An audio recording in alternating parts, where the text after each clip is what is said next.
Buenas tardes, podemos ir arrancando. ¿Cómo están todos? Bien, vamos a arrancar con el evento de hoy. Mi nombre es Marcos Niveiro, soy coordinador de homenajes y voy a estar moderando el evento. Les voy a dar la bienvenida entonces al 21º Encuentro Conversatorio para Homenajes de 2020. Como bien algunos saben, el Club de la Libertad viene realizando homenajes todos los años. Este año todos los sábados venimos realizando esa tarea, tomamos referentes del pensamiento liberal de todos los tiempos y homenajeamos sus ideas teniendo en cuenta su natalicio. Les voy a hacer un recordatorio que pueden solicitar un certificado que es gratuito para los que son socios y que tiene un costo de 200 pesos para los demás. Los socios lo piden con un certificado, con un formulario, y el resto lo puede solicitar a través de nuestras redes sociales. También les recuerdo los beneficios que poseen los que son socios del club, como por ejemplo 20% de descuentos en la compra de libros y en las becas. Ahora sí, voy a pasar a presentar un poquito al personaje que vamos a homenajear hoy. El homenajeado que nos convoca en el día de la fecha es Claude Frédéric Bastiat. Voy a contextualizar un poquito antes de pasar al desarrollo de las exponencias y demás. El propósito un poco de esto, me estaban preguntando antes de comenzar cuál era el propósito un poco de hacer un homenaje. Y el propósito de hacer un homenaje es pensar en las cosas, y en ese sentido el personaje de hoy nos invita a la reflexión. Hannah Arendt, la historiadora, decía que lo importante es el pensar. Cuando dejamos de pensar, nos volvemos autómatas, porque en el fondo actuamos sin razonar, con respecto a por qué actuamos de una forma y no de otra. Reflexionar siempre, cuestionarse los temas que tienen relación con la libertad, que es la cuestión más humana que tenemos, y en ese sentido es un llamado a la reflexión sobre nosotros mismos como seres humanos. Voy a citar, ahora sí, para entrar más de fondo, esto era una aclaración de homenajes, voy a citar una parte del artículo de uno de los exponentes, Paola dos Santos, que me llamó mucho la atención, es muy bien el caso. Y dice así: la historia nos ha dado a conocer diferentes tipos de economistas, pero existió uno con una visión de 360 grados, conocido como Claude Frédéric Bastiat. Nació un 30 de junio de 1801. Bastiat fue un economista francés, legislador, escritor y defensor acérrimo de la propiedad privada, el libre mercado y el gobierno limitado. Durante su juventud se inclinó con mucha afán hacia las obras literarias de Adam Smith, Jean-Baptiste, Charles Comte, entre otros. Y a los 19 años se inicia en los círculos francmasónicos de Bayona, su ciudad natal. Un verdadero maestro que supo llevar en alto a los ideales de la libertad, la igualdad y la fraternidad. Quizá el principal tema que acapara sus escritos fue el del libre mercado y la manera en que éste constituía inherentemente una fuente de armonía económica entre los individuos, en la medida en que el gobierno estuviera restringido a la función de proteger la vida, la libertad y la propiedad del ciudadano del robo o la agresión, tal como lo quiso explicar Adam Smith con la apología a la mano invisible. Para Bastiat, la coerción gubernamental era legítima solo cuando servía para garantizar la seguridad de la persona, su libertad y sus derechos de propiedad.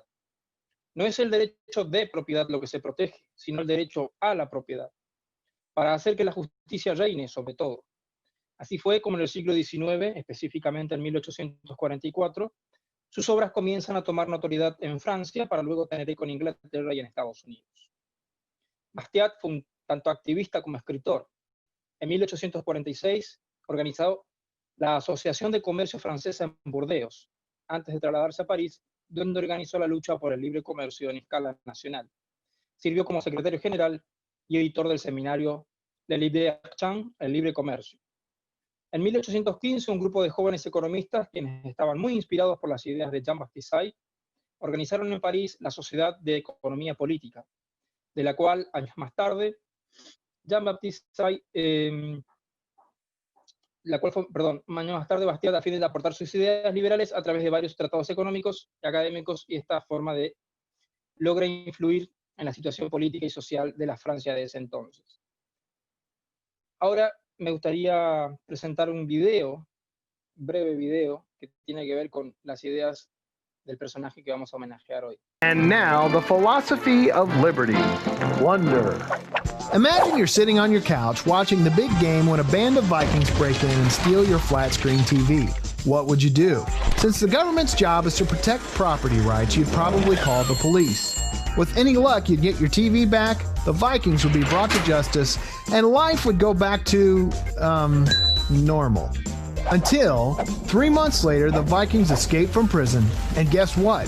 They still want your TV. Only this time they hire the mafia to get it for them. Is there really any difference? Hardly.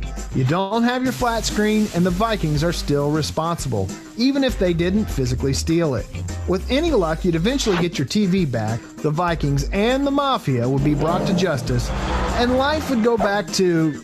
Okay, there's probably no such thing as normal after that. So what if the mafia decided to donate the flat screen to a family less fortunate than yours? God bless us, everyone. Does this act of charity make the theft of your personal property any better?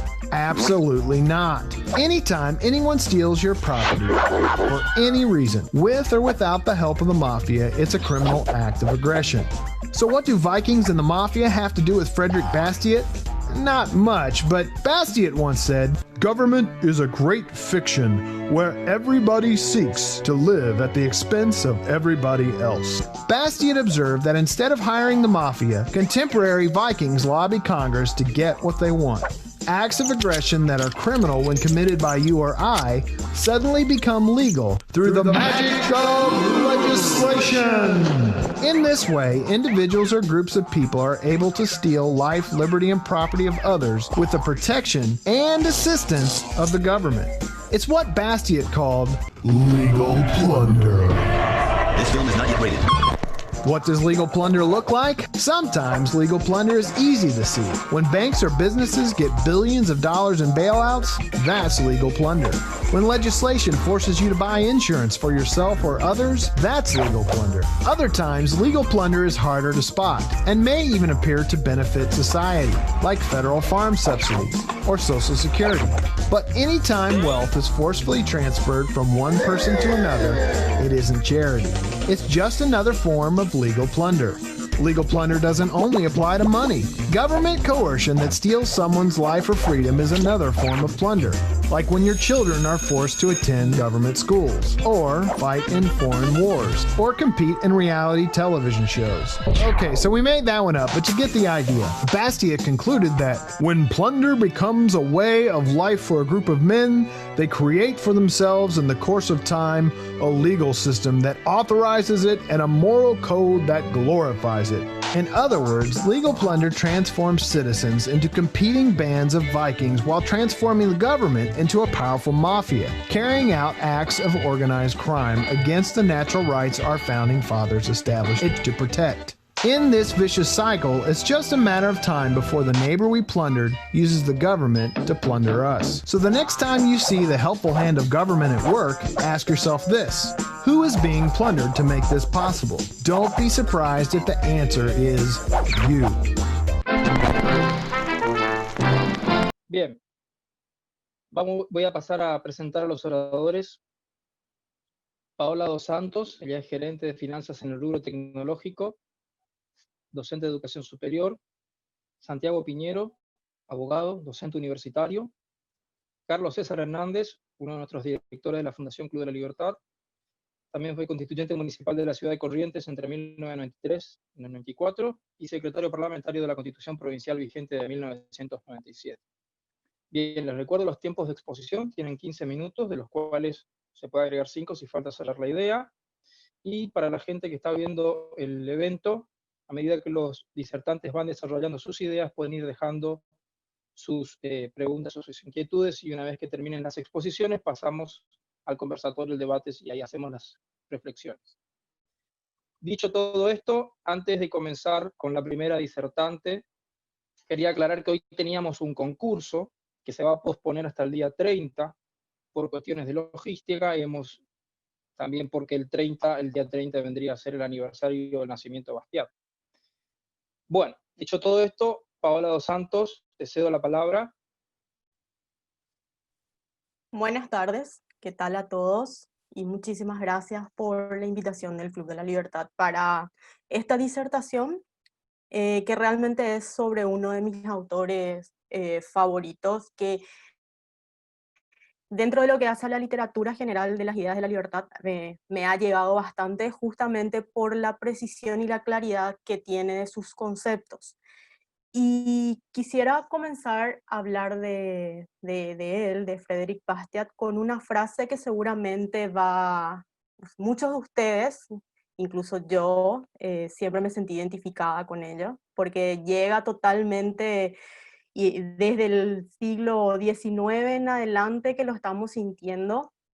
Y bueno, la frase dice: heme aquí desacreditado ante todos por siempre, acusando recibo de que no soy un hombre sin corazón, de que soy un hombre sin corazón y sin entrañas, un filósofo seco, un individualista, un burgués, y para decirlo todo en una palabra, un economista de la escuela inglesa o estadounidense.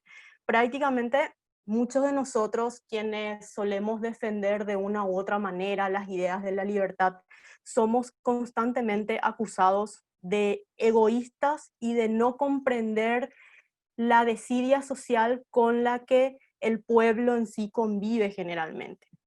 Entonces, Bastiat fue un escritor, un activista y fue un economista francés que nació en el año 1801 en una comuna de Francia hacia el sudeste conocida como Bayona.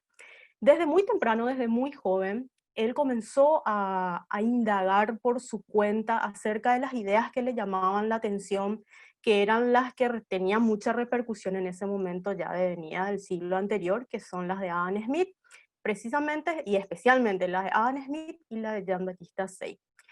Luego, a los 19 años, él ingresa justamente a los círculos francmasónicos, él se inicia como masón y comienza a adentrarse más en un mundo en donde las ideas que hacían justamente a la libertad, a la igualdad y a la fraternidad en sí, los tres pilares que eran llevados en alto por la masonería en aquel momento, tenían mucha influencia en sus ideas y por supuesto él quería trasladarlas a lo que hace al contexto social y al pueblo francés, que venía pasando desde una revolución francesa de 1789 en adelante, que tuvo otra en 1848, en donde él ya tuvo una notoriedad política y social. Bueno, existen literaturas muy importantes sobre Bastiat, las cuales, aparte de La Ley, que es su obra cumbre, una de las que más me llamó la atención fue justamente Lo que se ve y lo que no se ve. ¿Por qué? Porque este autor utiliza para transmitir sus ideas, para transmitir sus enseñanzas, lo que conocemos como la dialéctica socrática. Es decir, aterriza las ideas económicas que de por sí ya en algún momento se complicaban o digamos, eran ideas un poco trastornadas para el pueblo para hacerlas entender. Entonces, había que, y como es actualmente también, había que aterrizar esas ideas para que el pueblo comprenda realmente la gravedad de la toma de decisión de un concepto económico en el presente y cómo eso podía llegar a repercutir en el futuro. Por lo tanto, Bastiat escribe una obra que se llama Lo que se ve y lo que no se ve, que plasma, para mí personalmente, todos los males que venimos acarreando a través de una estructura estatal desde siglos anteriores hasta ahora. Y él en esa obra específicamente decía que existen dos tipos de economistas: el economista bueno y el economista malo. Este economista malo prácticamente era aquel economista muy básico, el que no tenía una visión completa de todo lo que tenía que ver realmente en cuanto a los actos y a las consecuencias de sus acciones en sí. Por lo tanto, ese economista malo solamente se fijaba en el presente, en un corto plazo. Tomaba una decisión y se deshacía de las consecuencias a futuro, no medía la gravedad de esas consecuencias, no plasmaba, como dicen los economistas, varios escenarios, ya sea no solamente en el corto, sino que en el mediano y en el largo plazo. Sin embargo, el economista bueno sí. El economista bueno tenía justamente una visión, como yo le llamo en el artículo, una visión de 360 grados, en donde no solamente se quedaba indagando con las consecuencias que ocurrían en el corto plazo, sino que la llevaban más allá, la llevaban incluso a mucho más largo plazo y podían tener una previsión más exacta de lo que ocurriría. Por lo tanto, decían, no lo hagas, esto no es conveniente, ahora puede ser que resulte, pero de acá a 30 años puede que esto explote todo. O sea, no sé si les viene a la cabeza de repente lo que son las famosas burbujas económicas y financieras. Bueno, entonces Bastiat escribe de una manera que a mí particularmente me fascina, una manera jocosa, con dialéctica socrática, como para que el lector vaya adentrándose cada vez más dentro de la curiosidad y practique la capacidad analítica de comprender y de razonar sobre las consecuencias de una mala decisión económica, especialmente en el presente. Entonces, en este libro él plasma acerca de temas que en aquel entonces ya tenían muchísima repercusión, y luego nosotros nos ubicamos ahora en pleno 2020 con una pandemia de por medio y nos damos cuenta de que volvemos a repetir prácticamente toda la historia y que no hemos aprendido absolutamente nada en conjunto.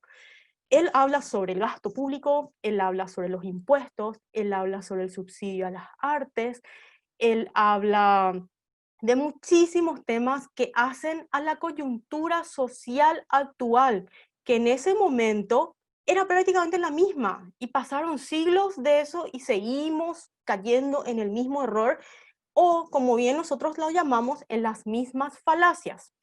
Por lo tanto, si nosotros extrapolamos esas ideas al contexto actual, nos encontramos que una vez más la teoría keynesiana en sí tiene una repercusión en lo que está ocurriendo actualmente. Por ejemplo, una de las grandes falacias, como se menciona también en el artículo, es el famoso multiplicador keynesiano.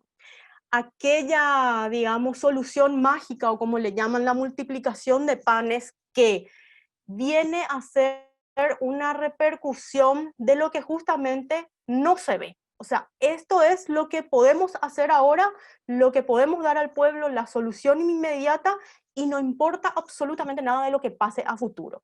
Con tal, en el futuro todos estaremos muertos, decía Keynes con justa razón, muy lógicamente el planteamiento. Pero volvemos a repetir la historia. Actualmente en Paraguay, por lo menos estamos pasando una situación, una coyuntura pandémica en la cual se nos ve como un ejemplo de país en cuanto a las políticas públicas contra la pandemia. Sin embargo, eso es lo que se ve. Todos veamos. El Estado sabe muy bien lo que está viendo y lo que no está viendo, y lo que quiere hacernos ver también para salir victoriosos, obviamente, de toda esta crisis. Por lo tanto, Paraguay toma 2 préstamos, actualmente va a tomar el segundo, y hace un despliegue de subsidios, un despliegue de gasto público, y es consumir, consumir y consumir, es gastar. La solución, como siempre, está en el multiplicador de panes, es lo que se ve.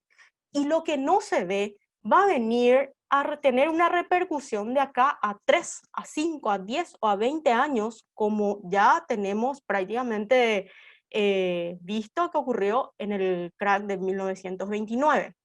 Entonces, Bastiat para mí constituye un eslabón liberal muy importante, porque sabe transmitir justamente las ideas en cuanto a las falacias. Digamos, con la dialéctica socrática que él utiliza, trata de llegar a todo tipo de público, al público joven, al público de más edad, incluso si conocí, obviamente algunos de los lectores de Bastiat se habrán iniciado con lo que es la lectura del fabricante de velas, o la vidriera, la falacia de la ventana rota, la vidriera rota, y se dan cuenta que como a medida que uno lee, va digamos, mutando de idea. Lo que nosotros creíamos anteriormente que estaba bien, como por ejemplo la falacia de la ventana rota, decir, bueno, si existe un perjuicio y si el vidriero va y paga por la reparación de su ventana, le está dando de comer, perdón, el panadero le está dando de comer al vidriero. No tiene absolutamente nada de malo. Nosotros aplicamos esa lógica y decimos, está bien, eso es lo que nosotros siempre vemos. Pero como la educación actual no nos enseña a pensar a largo plazo, nosotros nos quedamos siempre con eso. No tenemos en práctica esa capacidad analítica de ver cuáles son los siguientes pasos y cuál es el efecto dominó que puede traer romper el vidrio de un local.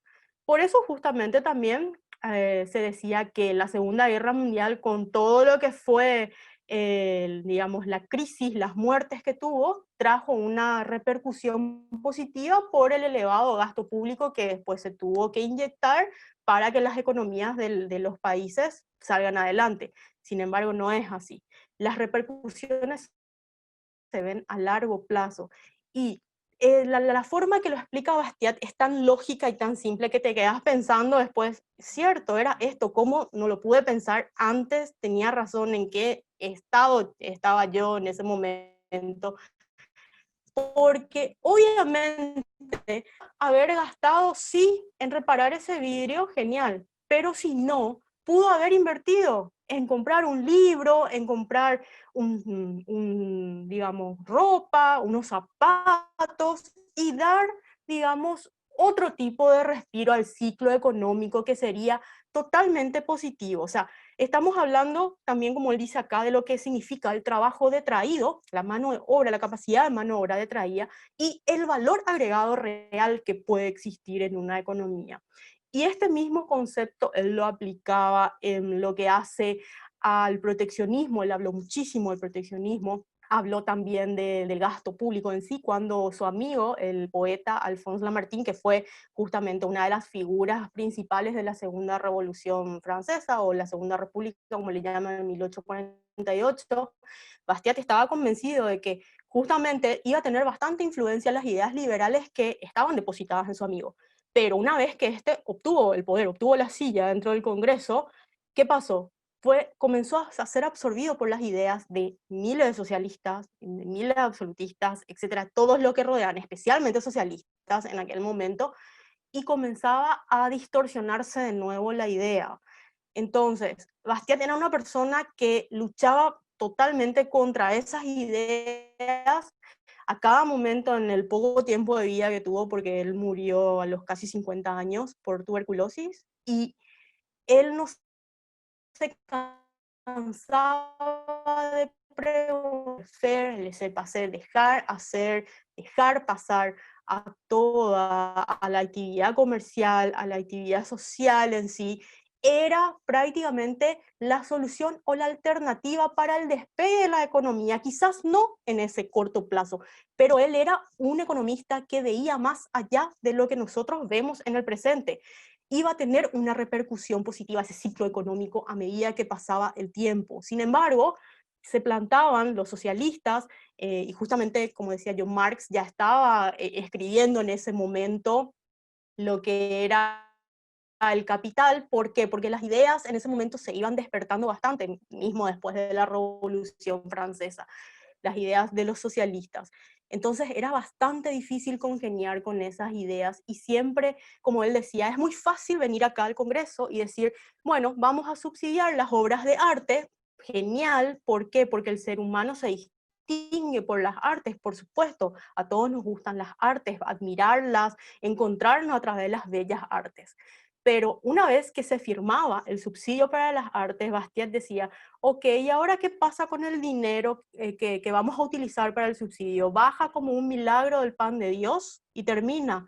No, acá hay que entender de dónde proviene el dinero, a quién le estamos sacando, a quién le estamos expoliando, como él decía en la ley, ese dinero, y cuál es la repercusión que tiene aquellas ganas de disfrutar de las bellas artes de todos, en una sociedad en la cual nosotros estamos expoliando a los demás, le estamos dejando sin parte de su comida cada día. ¿Cómo esa persona podría estar disfrutando de las bellas artes si es que no tiene satisfechas sus necesidades básicas, y eso se traduce en una pirámide de Maslow, completamente de acuerdo, siglos después.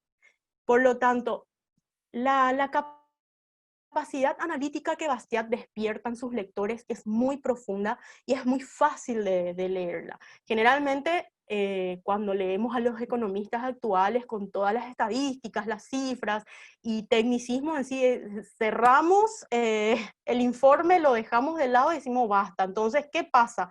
Nos vamos, votamos por el menos peor y nos encontramos de vuelta en el mismo círculo vicioso del cual es un trastorno prácticamente salir, y esa enfermedad se la trasladamos a las futuras generaciones. Acá la idea general de Bastiat es comprender en lo que se ve y lo que no se ve, cuáles son las repercusiones a largo plazo que tiene cada decisión económica. Sería un efecto dominó, un efecto mariposa como nosotros lo conocemos, y tratar de entender que todo lo que se ve actualmente, que parece estar, como decía él también en uno de sus escritos, que parece estar dada por la mano de la dulzura del Estado, hay otra mano en la cual nos están arrebatando con una rudeza fenomenal, y es lo que nosotros no vemos en ese corto plazo. Bueno, hasta acá creo que es mi tiempo, así que muchísimas gracias. Gracias, Paola. Excelente ponencia. Le doy la palabra al siguiente disertante, Santiago Piñero. Bueno, gracias, Marcos. Antes que nada quisiera agradecer especialmente al club, por supuesto, por lo importante que son este tipo de reuniones, estos homenajes, sobre todo para el debate de las ideas. Especialmente a Alberto Medina Méndez, que fue quien me invitó, y bueno, a todos los presentes en la charla. Bueno, cuando empecé a imaginar este homenaje, a pensar, seguramente algo parecido le habrá sucedido a mis compañeros de exposición, que es muy difícil resumir en pocos atributos a una figura tan grande como la de Bastiat, ¿no es cierto? Parece como que siempre queda algún atributo afuera. No obstante, me pareció que hay tres factores fundamentales, y un poco de esto habló Paola, que hacen tan importante a Bastiat. El primero tiene que ver con la formidable capacidad de identificar los problemas fundamentales de la economía política. El segundo tiene que ver con la capacidad de síntesis de estos problemas, y el tercero con la capacidad de transmisión, es decir, de comunicación, la facilidad que tenía para transmitir estos temas que por ahí resultan tan complejos de entender. Creo que es esto lo que incluso lleva a tantos doctrinarios de la economía, y ni que hablar de los liberales hoy en día, a recomendar a cualquier persona que quiera iniciarse en los estudios de economía política a comenzar con autores como, por ejemplo, Bastiat. Y si bien creo que tiene algún grado de reconocimiento en el ámbito académico-económico, me parece que se le debe un importante reconocimiento en el ámbito jurídico. Como decía Paola, su obra cumbre es La Ley, y sin embargo es un autor que pasa desapercibido en las facultades de Derecho, sobre todo en la currícula oficial, ¿no es cierto? Bien, por eso que quise concentrar este homenaje en esa obra, en La Ley. Bastiat arranca su análisis en esa obra desde un punto de vista que en principio no es para nada novedoso, como es el del derecho natural, ¿no es cierto? El desarrollo del derecho natural ya tenía muchos siglos antes de Bastiat. Ahora, digamos, esta idea de que o sea, la totalidad del razonamiento de Bastiat se sostiene en esta idea perfectamente coherente de que los derechos son inherentes al ser humano, ¿okay? Inherentes a la condición misma de la humanidad, y por tanto previos a toda legislación. De manera que la ley, dice Bastiat, no puede sino garantizar el pleno ejercicio de estos derechos en sentido negativo, que después vamos a ver qué es esto del sentido negativo, puesto que si así no fuera, se estaría contrariando a la misma humanidad, al mismo sentido de la ley. Y si bien, como dije antes, este punto de partida no es para nada novedoso, el de los derechos naturales, lo que sí es impresionante en Bastiat es la contundencia con la que él expone, digamos, los peligros o las nefastas consecuencias que significa apartarse de esta idea. Volviendo entonces a la obra, Los derechos naturales para Bastiat son, lógicamente, tres, digamos, el derecho a la vida, esto es a la existencia, a la personalidad, el derecho a la libertad y el derecho a la propiedad. A la libertad porque, lógicamente, dice Bastiat, no podemos, digamos, sostener y desarrollar nuestra vida si no es desarrollando las facultades que Dios nos ha dado, y el derecho a la propiedad porque solamente mediante la utilización de los bienes y de los elementos, ¿no es cierto?, que nos rodean, es que podemos sostener y desarrollar nuestras facultades para sostener y desarrollar nuestra vida. Entonces, en este sentido, el autor define, digamos, a la ley como la organización del derecho de legítima defensa, ¿ok? El derecho de legítima defensa, dice Bastiat, es individual, pertenece al ser humano mismo. Y la ley solamente lo organiza, digamos, el sentido colectivo de la ley es solamente la organización, pero no puede ir más allá. La ley, dice Bastiat, solamente puede imponer una abstención. ¿Abstención de qué? De dañar los iguales derechos del prójimo, ¿no es cierto? En manera alguna puede la ley imponer comportamientos positivos.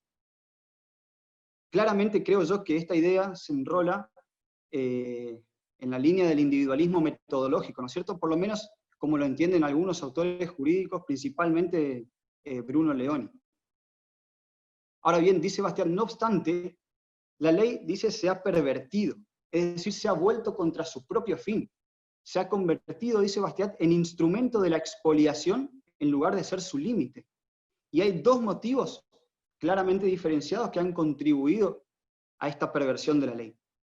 El primero, Bastiat lo llama el egoísmo, esto depende de la traducción que leamos, puede ser que lo lean como el egoísmo obtuso o el egoísmo carente de inteligencia.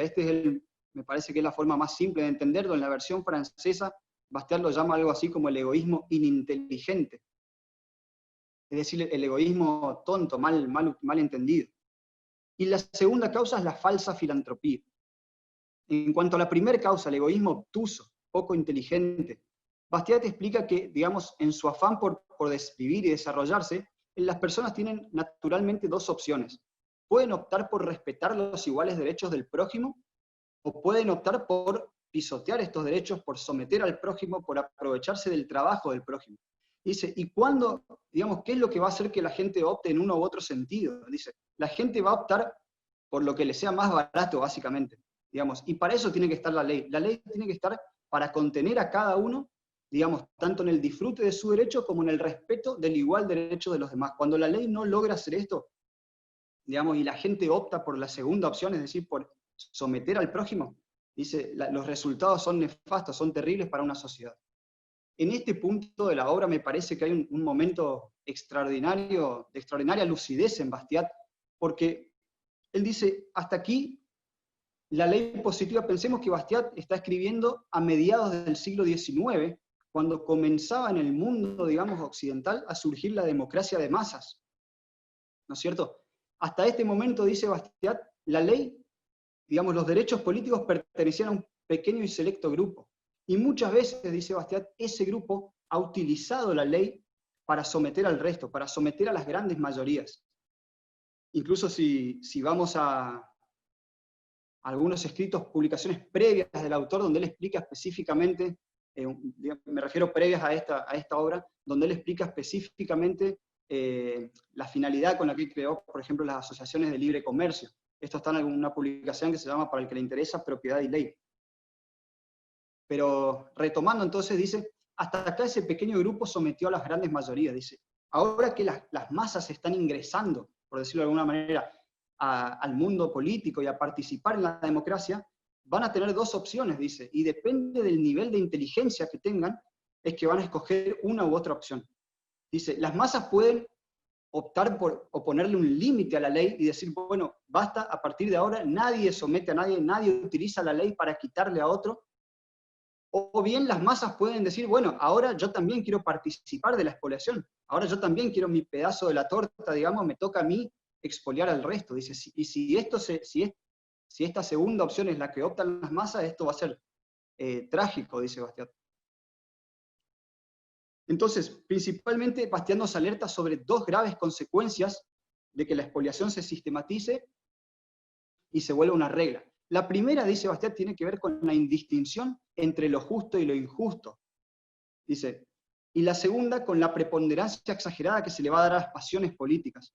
Digamos, si a través de la ley nosotros podemos definir lo que está bien y lo que está mal, entonces, digamos, se pierde la noción. ¿Cómo sabemos qué es lo que está bien si con la ley se puede hacer cualquier cosa? Si yo con la ley, como dice Paola, puedo expoliar a otro, o como veíamos en el video previo, ¿no es cierto?, a la charla, si con la ley yo puedo quitarle su propiedad a otra persona, entonces, ¿dónde está el límite? ¿Qué es lo que está bien y qué es lo que está mal? Y bueno, la segunda consecuencia, dice Bastiat, es la preponderancia, como decía, exagerada a las pasiones políticas, porque la política se termina transformando el Congreso en un campo de batalla donde las distintas facciones quieren someter al resto a través de la ley para quedarse con el pedazo más grande de la torta, por llamarlo de alguna manera. Esta observación me parece formidable. Entonces, dice Bastiat, hay que extirpar inmediatamente cualquier ley expoliadora antes de que esto se vuelva una regla. ¿Y cómo identificamos una ley expoliadora? Pues simplemente la que le quita a unos para darles a otros. Esa es una ley expoliadora. La segunda causa. En cuanto a la segunda causa, habíamos dicho que era la falsa filantropía.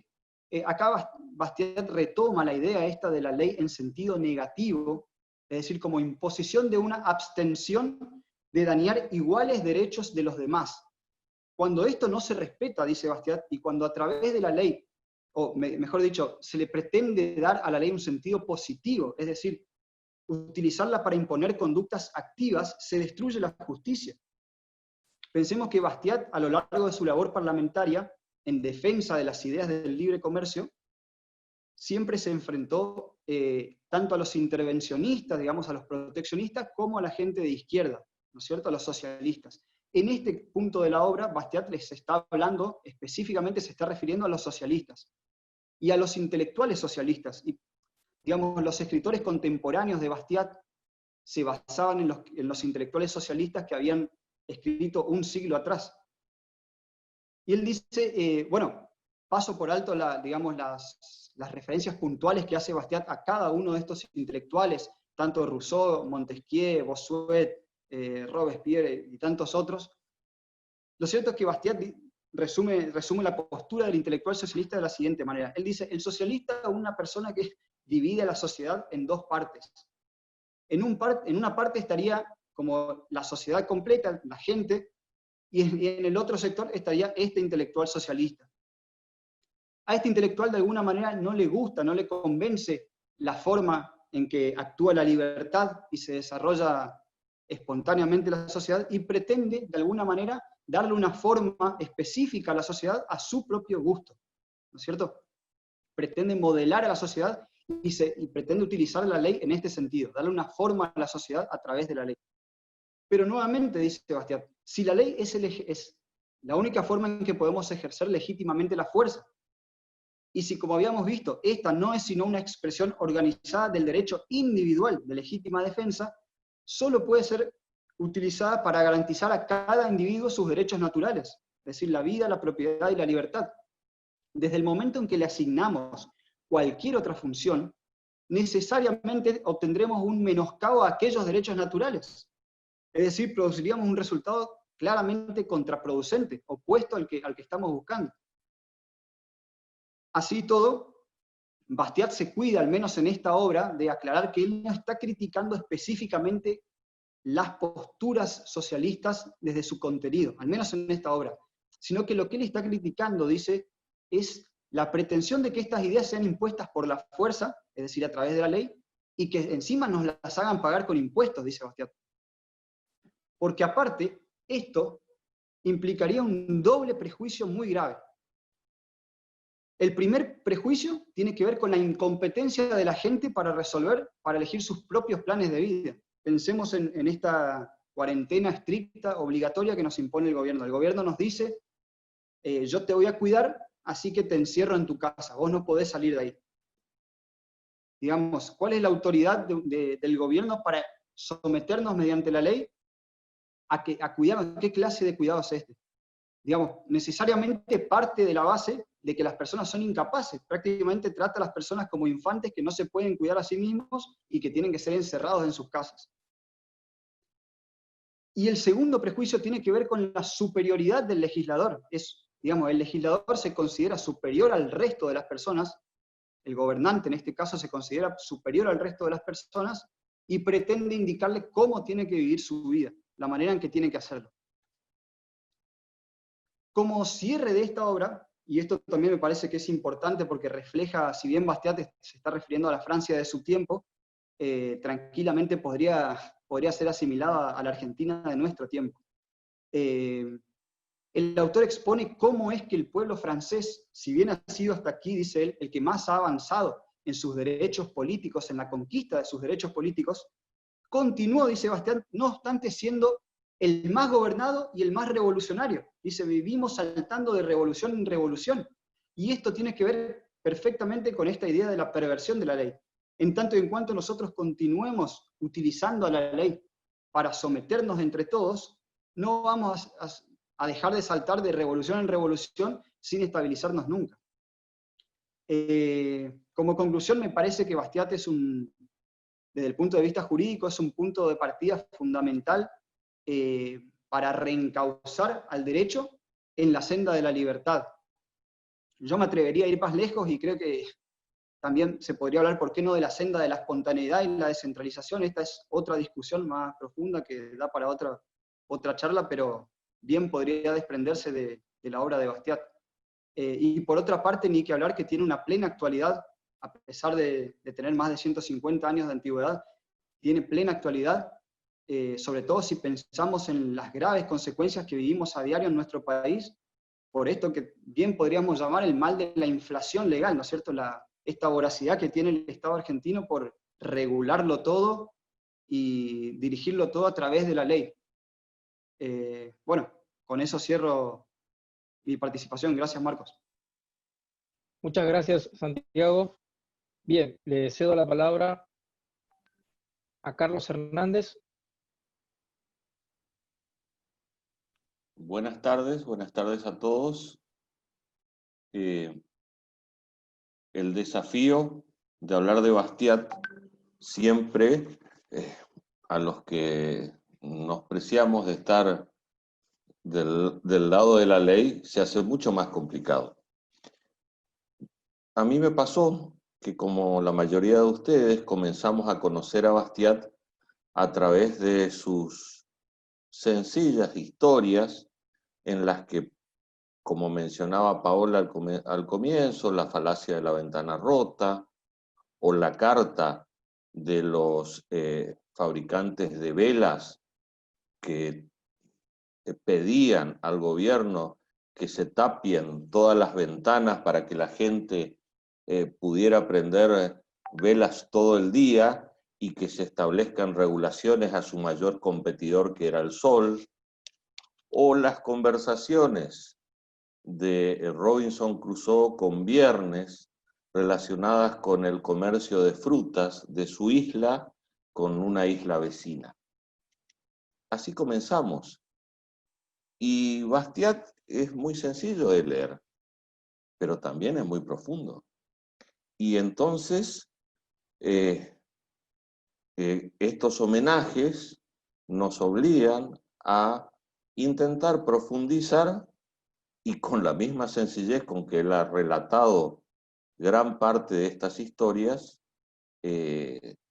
cuáles son los argumentos más profundos de Bastiat. Él combatió muchas de las falacias de su tiempo. La única diferencia en esa época es que Bastiat, al discutirlas, estaba del lado de una corriente de economistas liberales que hasta ese momento era preponderante, o que se manifestaba en el mundo intelectual como algo novedoso e interesante. Y algo que ocurre en el mundo exactamente al revés actualmente. También en ese momento los economistas liberales, el mismo Bastiat, como lo mencioné, eran de sencilla lectura, al alcance de cualquiera de las personas. En cambio, hoy los economistas se precian de escribir grandes obras difíciles de entender, con un lenguaje poco inteligible para el hombre común. Y creo yo que lo que lo hace tan actual a Bastiat es el lenguaje directo, la sencillez y la gran fuerza de sus razonamientos. Hay una gran obra de Wilhelm Röpke que habla de la oferta y la demanda, pero dice que los economistas hablan generalmente con lenguajes oscuros, que pretenden ser científicos. No sé si a alguno les hace acordar en esta época de pandemia a los lenguajes científicos. Popper también se refería al lenguaje oscuro y decía que cualquiera que no sepa expresarse de forma sencilla y con claridad no debería decir nada y seguir trabajando hasta que pudiera hacerlo. En este contexto, Bastiat era un hombre mesurado, con buen sentido, era claro. Muy joven quedó huérfano, fue a vivir con un tío, con quien comenzó a trabajar a los 17 años en el comercio exterior. El tío tenía un negocio que se dedicaba a vender mercancías en Inglaterra fundamentalmente. Y aprendió en la práctica cuáles eran las trabas que tenía el comercio para crecer como tal entre los países. A tal punto esto le sirvió que en Armonías Económicas, que es un libro que no siempre se lo menciona porque carece de la calidad que tiene la ley, pero sin embargo creo que es un libro que alguien que quiere comenzar a leer economía debe hacerlo. Él menciona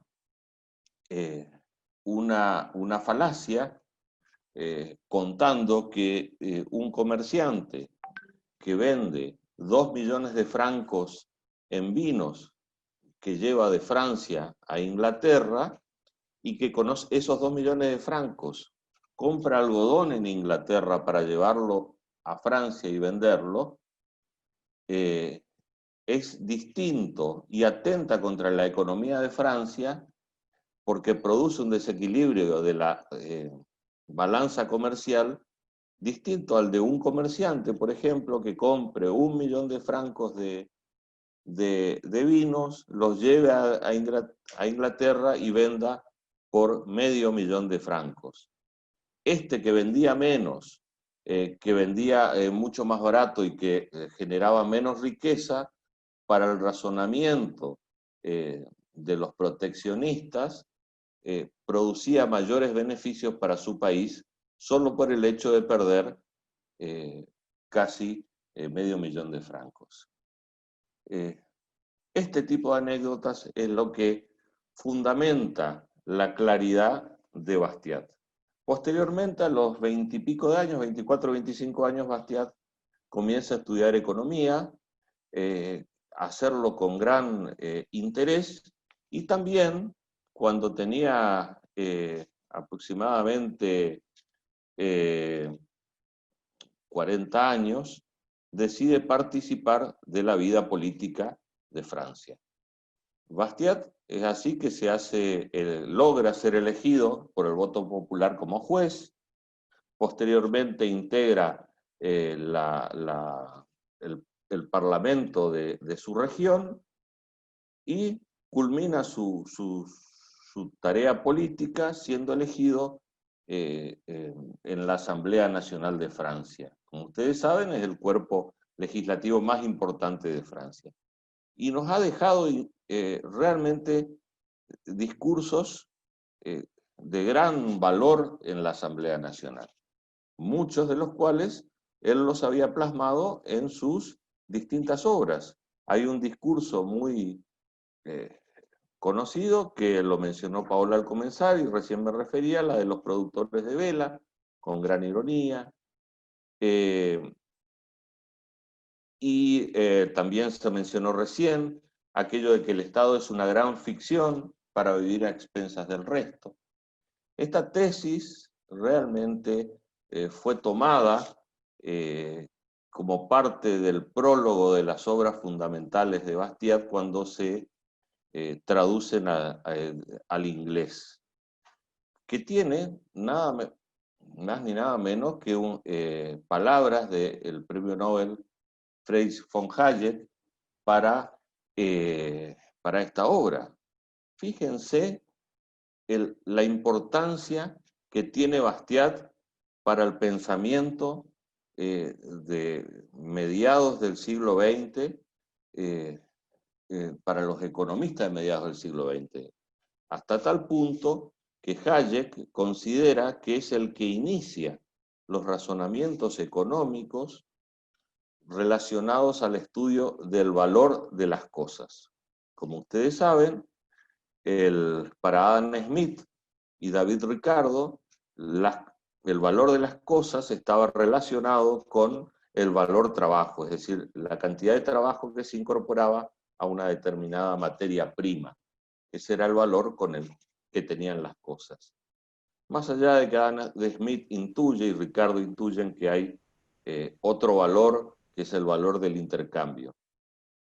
Pero Bastiat escribe antes que Menger y comienza a analizar que las cosas tienen un solo valor, que no es el del valor trabajo, sino es el valor de este intercambio, y deja las bases para que Menger comience con el principio de las ideas económicas de la escuela austríaca.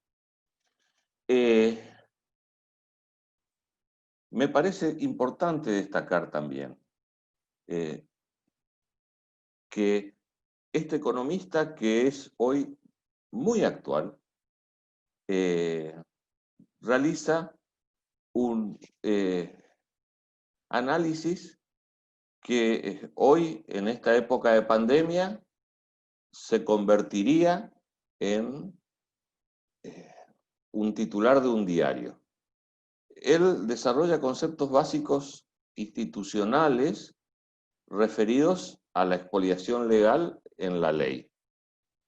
Hoy más que nunca, la presión impositiva que ejerce el Estado Nacional sobre los particulares sería un punto a discutir en el Parlamento por Bastiat.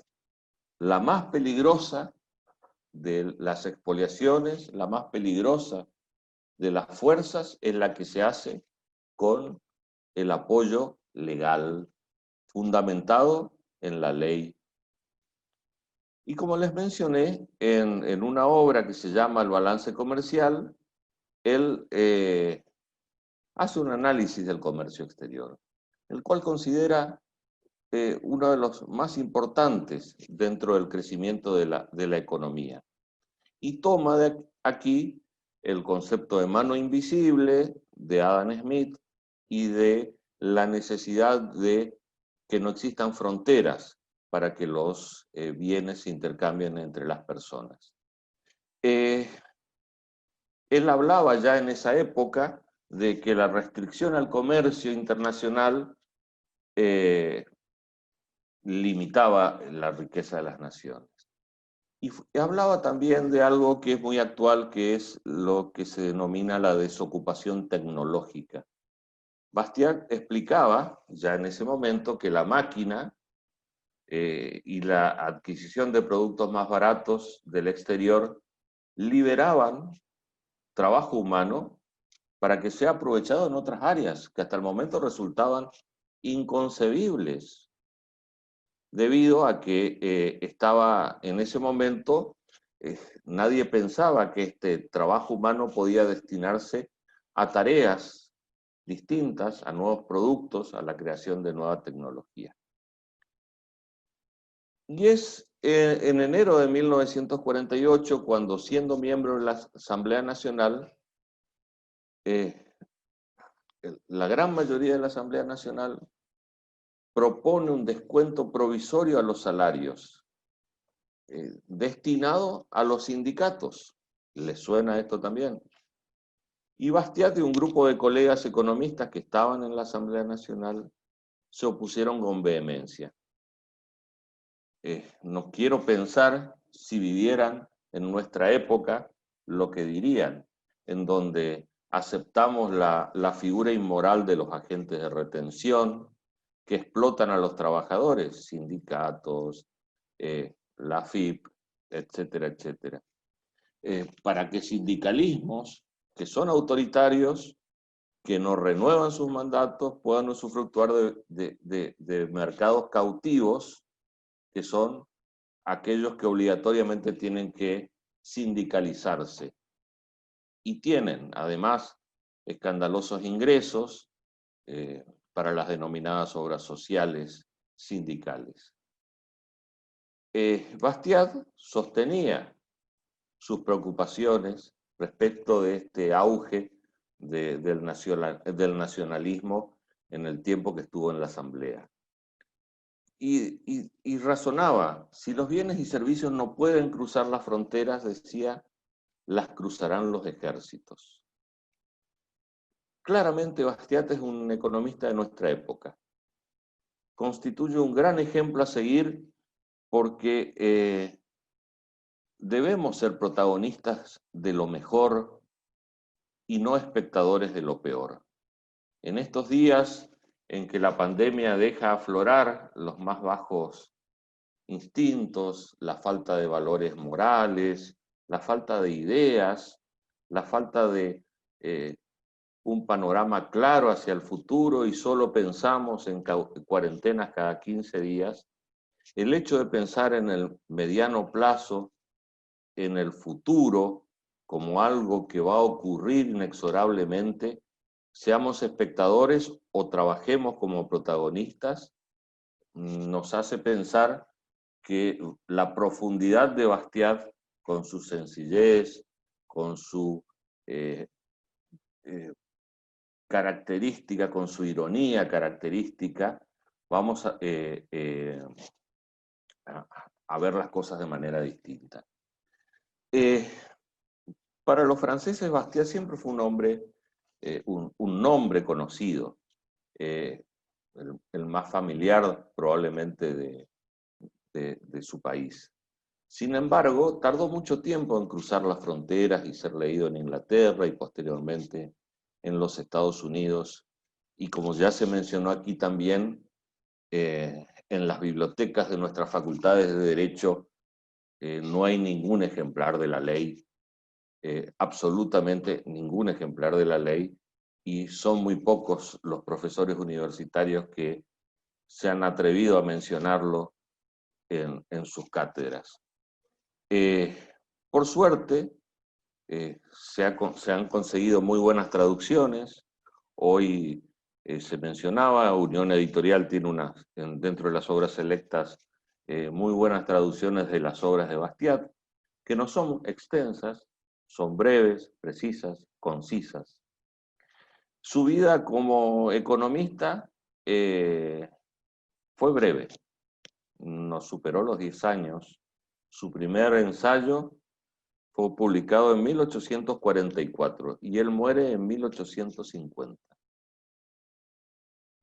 En 6 años fue capaz de producir esto que nosotros analizamos en 3 bloques de 15 minutos.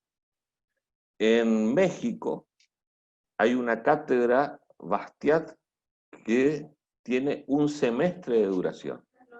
En un semestre se analiza la obra de Bastiat en profundidad.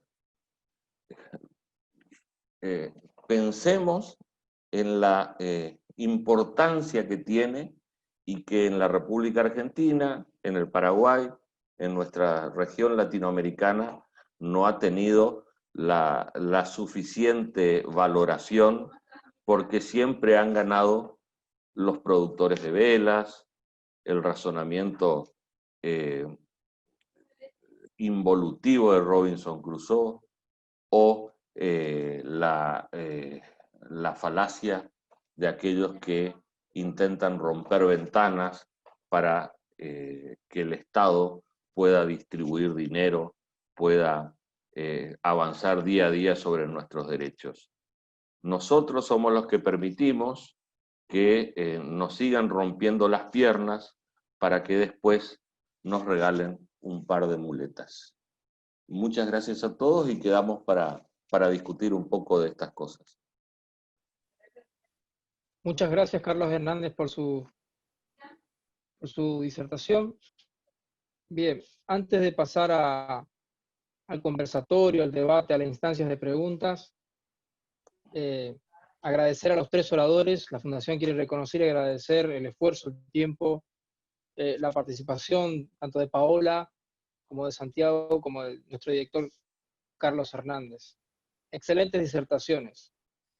Bien, para la presentación de lo que es participar a la instancia de preguntas, pueden ir levantando la manito. Ya leí algunas preguntas. De hecho, Enrique Arduino ya me pidió primero para poder hacer una intervención y una pregunta. Así que, Enrique, cuando quieras, podés. Gracias, Marco. Excelente las tres exposiciones. Para mí, Bastiat es un autor fundacional de lo que hoy entendemos por liberalismo económico. Y participando en la Liga de Comercio, cualquiera de los tres, el que me quiera contestar, es famosa la anécdota. ¿A quién él, porque una obra tan extensa, tan profunda, y con algunos compañeros tan o más brillantes que él, no iba a quedar en la nada? ¿A quién fue a quien él lo nombró como su sucesor en su lecho de muerte?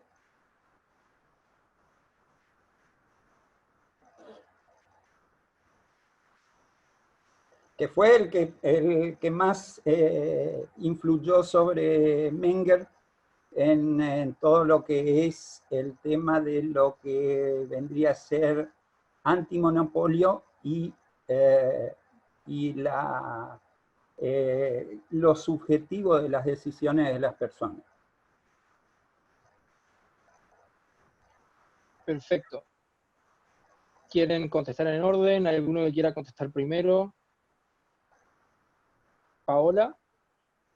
Sí, bueno, yo tengo entendido que justamente a quien Bastiat animó bastante cuando ya comenzaron a trabajar juntos en lo que es la Liga de Comercio fue a Gustave de Molinari, ¿verdad? Que, que justamente en Molinari también era un defensor, como decía al inicio yo, del libre comercio en sí, de la libertad de asociación, que es un punto muy importante que luego se va, digamos, ligando a otros conceptos de desarraigo del Estado para formar libres asociaciones que nos puedan brindar las mismas garantías de seguridad a nivel social, ¿verdad? Entonces, justamente también Molinari fue bastante humanista, ¿verdad? Proponía conceptos de abolición de la esclavitud, hablaba mucho sobre el proteccionismo, el mercantilismo en sí, ¿cómo se dice? La herencia colbertista, ¿verdad? De la Francia en ese tiempo. Entonces, como que Bastiat vio en él un futuro sucesor que ligaba mucho sus ideas para hacerlas trascendentes después, porque, como había dicho también, Bastiat no estaba muy enfermo, ¿verdad? Él sabía que estaba muy enfermo y justamente murió antes de los 50 años, y él con toda su buena predisposición seguía trabajando dentro de su enfermedad, pero iba decayendo, ¿verdad? Por lo tanto, quería que Molinari justamente asuma esa posición lo más rápido posible y que al morir Bastiat no quede un vacío, un sesgo como para que se implanten al 100% las ideas por las cuales en la asamblea ellos luchaban Y porque los otros integrantes de la Liga a de sol y Comercio, sombra, como se dice. los otros integrantes de la Liga de Comercio no eran tan afectos a las ideas de Bastiat, inclusive habían tenido varios encontronazos, y de Molinari era un poco díscolo al principio, y fue Bastiat el que lo fue llegando. Justamente como yo había dicho anteriormente, Lamartine, que sí estaba involucrado bastante en las ideas que hacen al libre comercio en sí, apoyado por Bastiat, una vez que llegó a la cabeza de la Asamblea Nacional en ese momento, se dejó influenciar muchísimo por las ideas socialistas y fue absorbido por ese sistema, así que Bastiat ya no podía contar con él. Es más, igual siendo Lamartine muy amigo de él, se confrontaba en la política y en la economía en plena asamblea, no importaba mucho, no era muy amigo del nepotismo Bastiat cuando se trataba de defender a la libertad en sí. Gracias. Excelente, excelente. Santiago Piñero o Carlos Hernández, ¿quieren agregar algo por las dudas antes que pasemos a la siguiente pregunta? Enrique menciona fundamentalmente a Gustave de Molinari, o pregunta por Gustave de Molinari, porque es considerado uno de los precursores del anarcocapitalismo, más allá de que no haya usado esa terminología, sí, en sus obras, él avanzó sobre un análisis de los movimientos revolucionarios de esa época y menciona que la razón de los problemas son los estados nacionales que en esa época se estaban desarrollando, que eran los que estaban agobiando a los individuos. Los monopolios.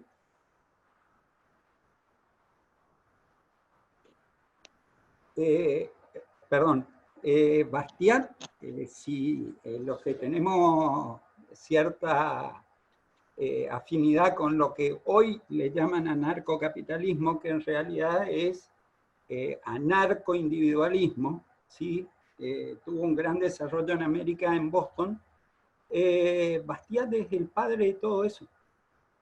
Bastiat es el primero que entra a decir: señores, los estados están tocando lo que no tienen que tocar, y tiene una frase muy buena que dice que la ley debería ser la representación colectiva de los derechos de todos los individuos, no la representación coactiva del Estado sobre los individuos. Eso es lo que influyó mucho, por ejemplo, sobre de Molinari, después este otro Skinner en Alemania, Richter también en Alemania, y después el gran Lysander Spooner, que cuestionó todo el andamiaje legal desde la Constitución de los Estados Unidos. Bastiat es un ídolo. Muy bien. Hay una pregunta en el chat que dice cómo se llama el libro a que hizo mención. Creo que la pregunta se hizo mientras se estaban desarrollando las disertaciones. Si puede aclarar a qué libro es, así se le puede contestar. Y hay una pregunta que me mandaron por privado que dice: ¿cuáles crees que son los motivos por los cuales principios con tanto sentido común como los expuestos por Bastiat están ausentes en las plataformas de los gobiernos de países de Sudamérica, que durante décadas debemos convivir con el estatismo y dirigismo que ya conocemos y cuyas consecuencias están a la vista? Voy a comenzar con Paola, si te parece. Bueno, una pregunta que yo misma me la hago todos los días, desde que me despierto hasta que duermo prácticamente. Quizás si estas literaturas, por ejemplo, como mencionó Santiago hace rato, La Ley, que sea un libro tan preciso y tan conciso en lo que hace a la naturaleza en sí del derecho, no estén expuestos como materiales de estudios en las universidades de derecho, en ninguna universidad acá de la región, etc., es porque obviamente haría tambalear a lo que es la existencia del Estado como tal. Si en el caso de que estas ideas, como las armonías económicas, los sofismas económicos, la falacia de la ventana rota, el cuento chino, el exportador de vino francés, la ley en sí, sean divulgadas y analizadas de manera objetiva y crítica entre los maestros y los alumnos, yo al menos sinceramente no le doy mucho tiempo de vida al Estado como tal, ¿verdad? Una vez que comenzamos vuelvo a mi tema, ¿verdad? A poder ver lo que no se ve y lo que aparte de que no se ve de forma muy fácil, el Estado también no nos deja ver, entonces cruzaríamos esa línea y le sacaríamos el poder a esa coerción, a esa fuerza estatal que vive engañándonos, como dice Bastiat, con una mano dulce y con la otra ruda, ¿verdad? Si nosotros comenzamos a ampliar y a dejar de ver solamente en una perspectiva de 60, 90 grados, 180 grados, comenzamos a analizar y ver todo lo que ocurre y anular un poco la mentalidad cortoplacista que tenemos, entonces no le doy mucho tiempo de vida al Estado como tal. Y eso, una vez más, como es mi eterna queja, está plasmada de raíz en la educación pública en sí, desde que somos niños hasta que vamos a nuestro lecho de muerte. El paternalismo estatal es algo que incluso ha recibido un premio Nobel en el 2017, tratando de inculcar justamente a través de este psicólogo Richard Taylor, economista y un psicólogo, el economista Richard Taylor, que justamente el ser humano, por tener una parte irracional, como bien mencionaba Hayek en el orden sensorial, es digno de ser controlado y que el Estado, como un padre, le lleve de la mano de forma pacífica, no de forma brutal como se hacía en el absolutismo, a hacer bien las cosas, siendo que el ser humano es, digamos, un ser que se hace humano a través del ensayo y el error, a través de sus actos, y aprender a tomar la responsabilidad, que al fin y al cabo la responsabilidad es una voluntad propia que tenemos de evolucionar. Por lo tanto, mientras el Estado o nosotros mismos dejemos de que el Estado nos lleve de la mano y nos diga lo que tenemos que hacer, que tenemos que encerrarnos en una pandemia, que tenemos que usar tapabocas, que no, y nosotros, justamente por esa visión cortoplacista y carente de un análisis objetivo, nos dejamos llevar y nos tapamos los ojos y seguimos caminando hacia el abismo, entonces las ideas de Bastiat no van a trascender, o van a trascender siempre con una contrapartida de parte de los estatistas para anular esa capacidad crítica. Por lo tanto, el día que esto comienza a trascender y a tomar vuelo real, porque está en el ambiente, las ideas están, pero mientras el Estado no dé luz verde a que realmente exista una educación libre de paternalismo estatal, una educación libre de las manos coactivas del Estado, entonces estas ideas no van a seguir trascendiendo. Y por supuesto al Estado no le conviene, porque simplemente va a desaparecer como tal y las asociaciones voluntarias ocuparían ese rol. El Estado no es necesario en ese contexto si las asociaciones voluntarias pueden llegar a conformarse como tal y por supuesto a rendir mejores frutos.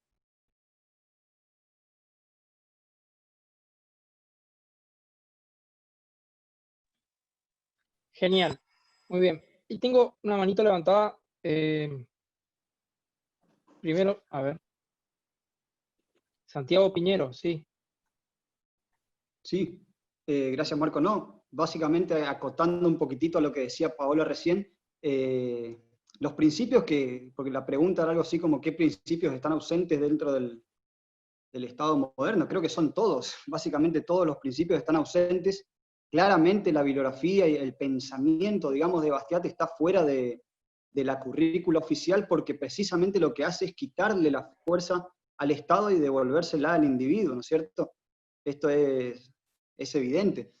Incluso la labor misma parlamentaria, esto también es algo que a veces reflexiono, la labor parlamentaria de Bastiat, si nosotros nos imaginamos a Bastiat legislador, es prácticamente como un oxímoron, ¿no? Como una contradicción en los términos, porque un tipo que, digamos, tenía un discurso en contra de la legislación, si se quiere, o de limitar la ley exclusivamente a la justicia, de quitarle el poder, digamos, descontrolado que tenía y que tiene hoy, ni hablar.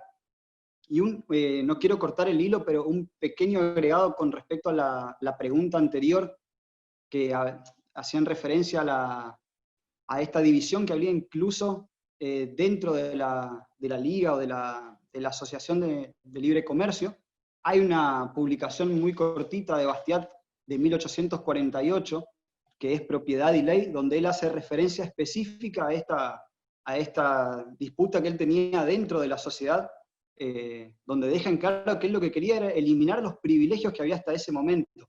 Digamos, incluso creo que lo dice textualmente algo así como que el proteccionismo es el padre del comunismo, digamos. Estos privilegios de pocos después van a terminar siendo privilegios de todos contra todos y va a ser caótico. Eso. Muchas gracias, Santiago. Bien, paso a Hugo Kuhlman, que estaba levantando la mano. Sí, una pregunta simplemente, porque se hace hincapié en la legislación como una expresión negativa. Todas las reglas jurídicas deberían ser negativas, en el sentido de que simplemente se prohíban acciones para preservar libertades. El problema es que la regulación civil y la regulación comercial, que tiene su origen en Roma, o sea, no lo inventaron ni los franceses ni los argentinos, son todas normativas imperativas positivas. O sea, establecen dónde hay que pagar, en qué domicilio, en qué tiempo, en qué plazos, qué pasa cuando alguien no hace tal cosa. Son regulaciones positivas. Y nadie cree que eso sea un atentado contra la libertad. La pregunta es, ¿hace alguna precisión Bastiat en sus obras, distinguiendo cuando una norma negativa avanza sobre la libertad, dado de que estas normas imperativas de origen histórico obviamente preservan el tráfico y los contratos y son imperativas? O sea, Bastiat hace alguna disquisición cuando cuáles son las normas positivas o negativas que son lesivas contra la libertad, o simplemente dice que toda norma positiva son lesivas contra la libertad. Esa es la pregunta. Perfecto. Le voy a dar la palabra primero a Carlos Hernández y luego paso con Santiago Piñero. Sí, Bastiat en realidad lo que dice es que las normas surgen para coordinar la vida en sociedad. Es decir, que lo que hacen es proteger los derechos de los ciudadanos. Entonces, en términos generales, las normas que afectan los derechos esenciales no son normas para él, sino solamente aquellas que tienden a proteger libertades. Es cierto esto que planteas de las normas jurídicas y forma parte de la herencia románica de Latinoamérica fundamentalmente y de la Europa central. Me parece que en tren de analizar tenemos alternativas para poder luchar culturalmente sobre estos conceptos. Fíjense que habitualmente los periodistas, cuando hacen los estudios de los legisladores, lo primero que dicen es presentaron tantos proyectos de ley, lograron aprobar tantos proyectos de ley, es decir, la sociedad premia a quien más normas regulatorias presenta. Y casualmente deberíamos aplaudir a aquellos que presenten normas que desregulen todos nuestros mercados. Pero es parte de nuestra lucha cultural, de la lucha política, por las ideas políticas que mencionó antes Paola. Mientras culturalmente nosotros exijamos a los legisladores que el trabajo es presentar nada más que nuevos proyectos de leyes, cada vez se quedan con menos cosas para regular. En la República Argentina, en esta última semana, se aprobaron normas sobre el teletrabajo, justamente un tema en el que la Argentina había logrado gran cantidad de empleos porque precisamente era muy flexible para contratar trabajadores. Con esto, lo único que vamos a lograr es trabajadores en negro y cada vez más desempleo. Y el periodismo está feliz de que haya un legislador que haya avanzado y regulado sobre esto. Es decir, mientras no discutamos estos valores, de que las normas son, como dice Bastiat, para proteger los derechos que son preexistentes al ser humano, no tiene sentido que existan estas leyes. Muy bien, ahora sí, Santiago. Bien, sí. Bastiat lo que dice es que la ley tiene un sentido negativo. En principio no le asigna contenido a la ley. Él lo que está tratando de decir es que solamente pueden imponer una abstención de dañar los iguales derechos de los demás. Digamos, siguiendo la lógica discursiva de Bastiat, Bastiat dice los derechos son tres: la vida, la propiedad, la libertad y la propiedad. Entonces solamente podemos, y como son individuales y previos a la ley solamente puede protegerlos. Si nosotros con la ley queremos darle algo a alguien que no sea una protección de esos derechos previos, necesariamente lo vamos a hacer menoscabando estos derechos previos, porque lógicamente el Estado no tiene recursos propios. Como decía Paola, la plata no cae del cielo. Digamos, alguien la tiene que trabajar y producir previamente antes de ser asignado un derecho positivo a una persona. Pero en principio no le asigna contenido a los derechos, solamente dice que la ley tiene que garantizar los derechos en sentido negativo. Puntualmente con respecto a los antecedentes del derecho romano, esa es una apreciación interesante. Y Bastiat hace referencia también en un artículo previo, también de 1848, previo a la ley, que se llama Justicia y Fraternidad, porque ahí él explica cómo este derecho romano clásico es el que le da sustento, por decirlo de alguna manera, a los intelectuales socialistas del siglo XVIII, que son los intelectuales en los cuales se basan los escritores contemporáneos a Bastiat un siglo después. Y él lo critica al derecho romano precisamente por ese afán regulatorio, por ese afán de el Estado sometiendo a la gente a la voluntad del mandatario de turno.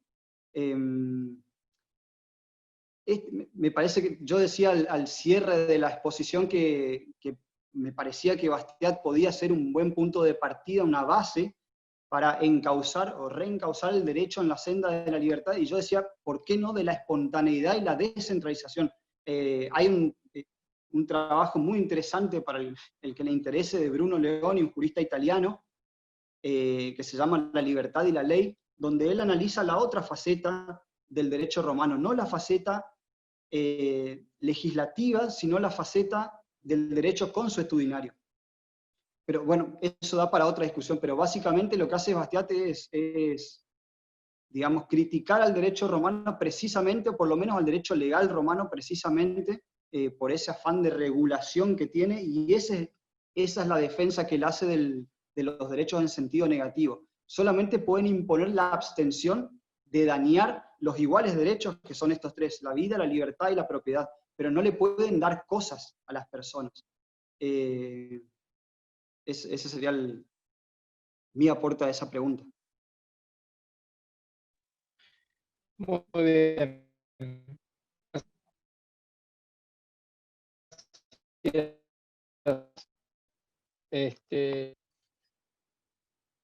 Dice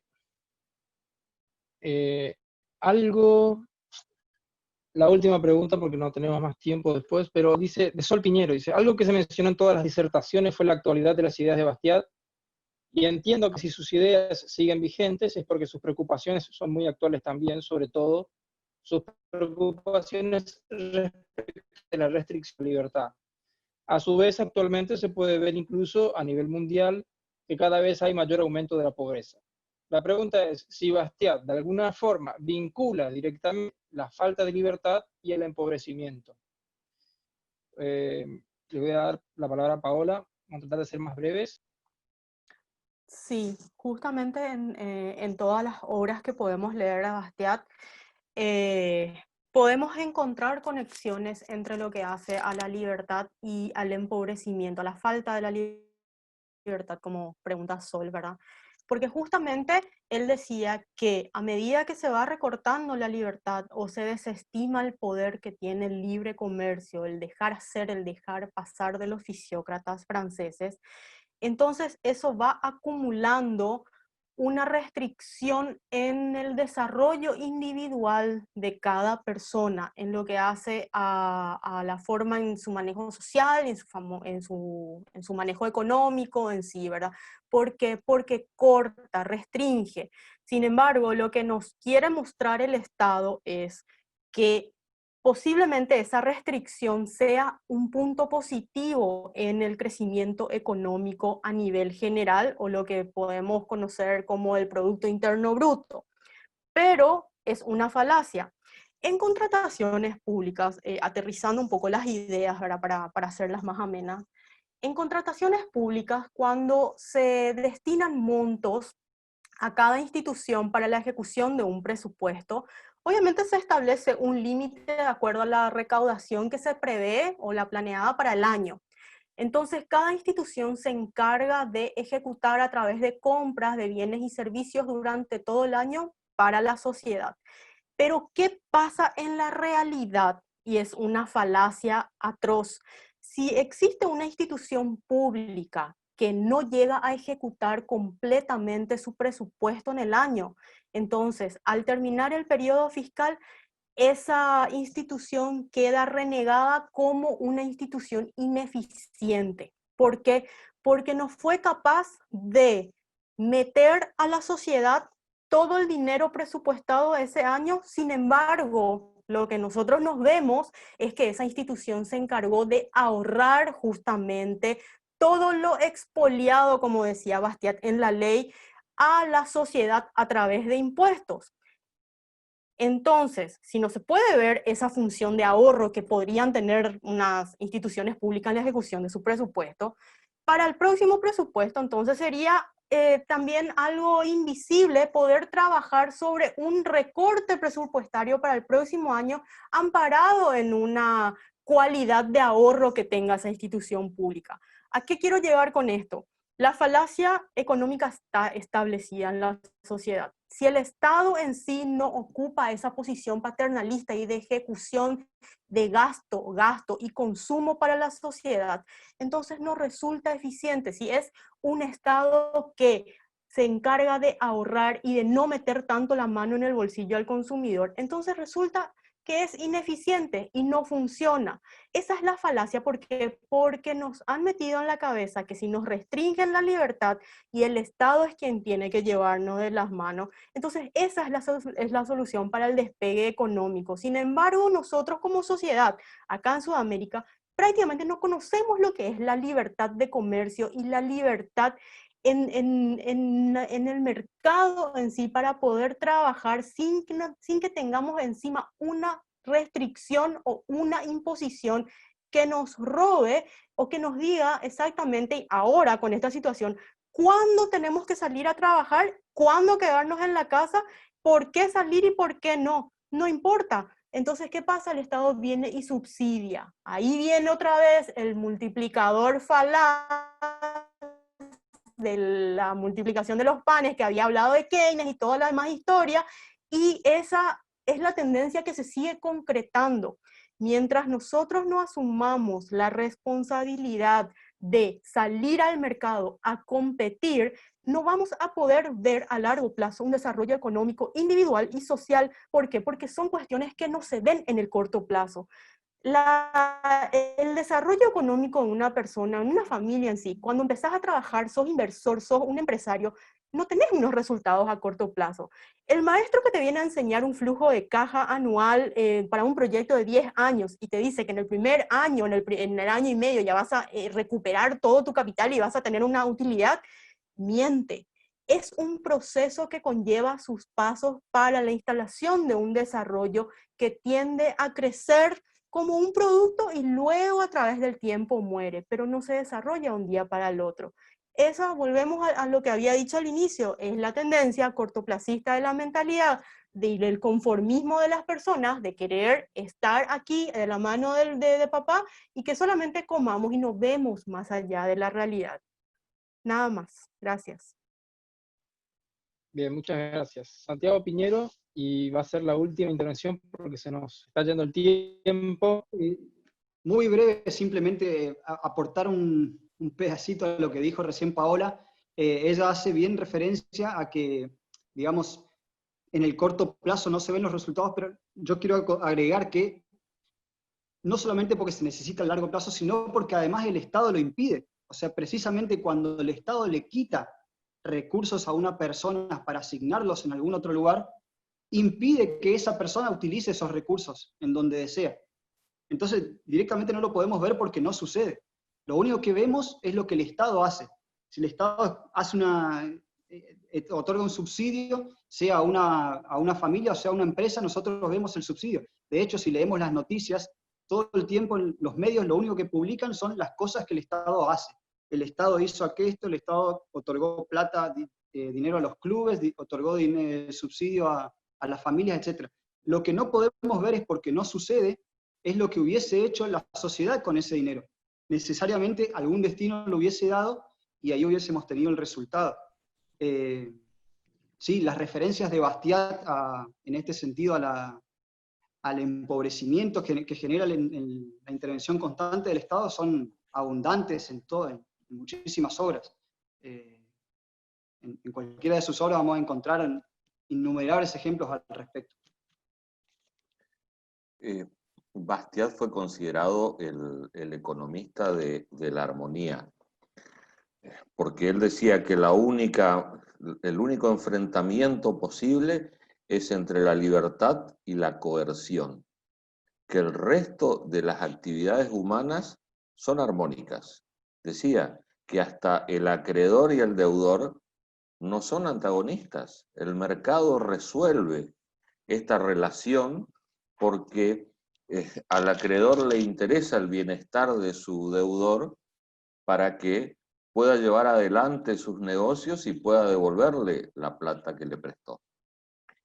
Y viceversa, para el deudor, el interés es que el acreedor pueda seguir prestándole dinero en el tiempo. Es decir, el mercado, en su libertad, permite las condiciones para poder ahorrar, para poder invertir, para poder trabajar, para poder emprender. Y esa es la única manera en que se crea la riqueza. El hombre se pasó muchísimos siglos sin poder lograr un crecimiento, salvo después de grandes hambrunas o de grandes pestes. Lo que planteó el liberalismo y la libertad de mercados y los valores morales en los que se sustentan, que es el ser humano en el centro de su universo moral, es que se puede crecer, que la riqueza se puede crear con el trabajo de los seres humanos. Y eso es lo que diferencia fundamentalmente a Bastiat, y por esa razón se lo llamaba el economista de la armonía. El mercado es armónico, no es una selva donde todos se matan y donde no hay crecimiento económico. Al contrario, crea riquezas por esta armonía implícita que le da el conjunto de valores. Muy bien.